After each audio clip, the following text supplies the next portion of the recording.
The Overlord. Curfew. The government has been overthrown, and the Overlord has taken charge of Novus. A curfew has been declared preventing any citizens from traversing the streets of the city. This phase, the move phase, will be skipped during this turn, or this round, and no starting card will be selected. Each player will then draw a faction card. So we'll draw one, just say we draw one here for this player.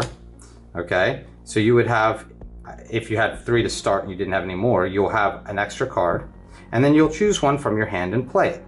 So if you played it, however, any faction cards already in play can be used. So Miscalculator, for example, might block a move from the opponent to your side of the board. It is still able to be played even though you didn't draw. So just so you know, you can still block cards and you can still take a faction and play a faction, but the move phase is skipped.